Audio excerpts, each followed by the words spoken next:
I'd like to share with you something today that I use to really cultivate my aspiration and my motivation to be here, to be ordained, and to practice the Mahayana path. And it's very personal in a way, but there's also an aspect of it that's quite general.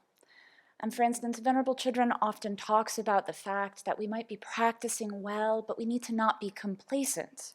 We need to not be distracted. Because everything might be going well, and then the perfect practitioner might walk through the door, Buddha boy or Buddha girl. And suddenly we're obsessed with the thought of how we can have nirvana in this life, and maybe our practice then goes out the door, right? So we each maybe have different versions of this. Buddha boy and Buddha girl might be our biggest hindrance, but there's other versions. So what I've needed to not be seduced by is the technology review walking through the door. And for the record, I didn't give them my address. I've tried to have them not send this to me, but the Alumni Association will always find you. And so maybe I'm a little bit tempted and I open it up and I find some amazing research like a pill to end COVID-19. And I start thinking about all of the ways that I could engage in beneficial research to make a big difference in people's lives right now out in the world.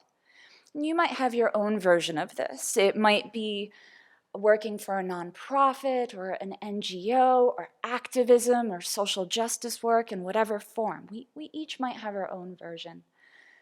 So I wrote a meditation that helps me remember, again, why I'm here, why this is what I'm doing and not this, and I'd like to share it with you today. Now, for the sake of getting to lunch, I won't really be leading it as a meditation, but I want to share with you what I lead myself through and kind of some of the conclusions that I try to draw. So first, imagine that you are part of a team that creates a pill that prevents and cures cancer, heart disease, dementia, all at once. There are no side effects, and everyone has access to that. Wouldn't that be wonderful? And it doesn't matter that this isn't scientifically feasible whatsoever. It helps my mind to make this as far as possible, as elaborate as possible, and to think, sure, I could be part of that. I could help make that happen. And that would be amazing. And everyone in the world could have access to it. Why not? So then, are people happy now? So much suffering has been removed. Are they actually satisfied? Oh, there's still hungry children. There's still abuse. There's still inequality and racism in many forms, unjust incarceration. There's still many problems in the world, even if I've helped solve perhaps one of the greatest scientific problems. Okay? Now imagine that our educational system is transformed. We improve equality in this and every country and actually eliminate poverty throughout the entire world.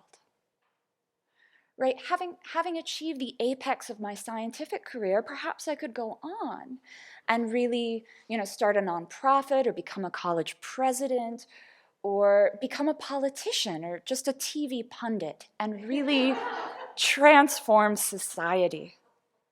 Wouldn't that be phenomenal? So, okay, imagine this world now where those diseases have been eliminated and society has been transformed. But even if that's happened, are they happy? Are they satisfied? And so even if cancer is gone, there's still aging and death. Even if people don't have to be worried about whether or not they'll be able to find a good job after college, they still might be worried about whether they're going to find a spouse that loves them. Even if they're not worried about their health in other ways, they might be worried if they're attractive enough. There will still be attachment and expectations. There'll still be anger, and people will hurt one another. So even if I go out and do everything that I can imagine doing in the world, I've probably only succeeded in addressing part of the first type of dukkha, the dukkha of pain, the dukkha of change, and the dukkha of pervasive conditioning still exist.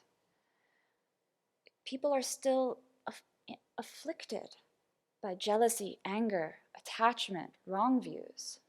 And there is nothing that science or public policy can do to actually have them not be impacted by their karma. So that's even just people. That's not even thinking about the animals and the other realms.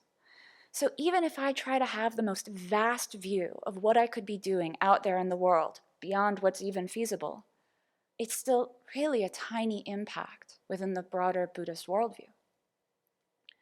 So I found that this tied in really beautifully to what Venerable Children taught this past Friday in terms of dukkha leading to faith. And I want to read part of the teaching. This is page 240 of Samsara Nirvana Buddha Nature by His Holiness the Dalai Lama and Venerable Children. No matter how much we succeed in changing the external world to make it what we want it to be, we cannot bring our bodies, minds, or the external world completely under our control. Deep inside, a spiritual malaise remains, and a small voice within us says, there must be another way. So for me, this is the understanding I'm trying to cultivate in myself with this meditation. Really trying to see that there's nothing I can do to fix the world that's really going to bring satisfaction to all other beings and myself. So the final point in my meditation, how can all of those sentient beings be happy other than by training their mind, by learning the Dharma? How can I possibly make this a reality? And from that, it brings me to that point that I have a precious human life. I need to use it to practice the Dharma, to share the Dharma, and to practice to the best of my ability to quickly attain Buddhahood, to then be of much greater benefit to all sentient beings.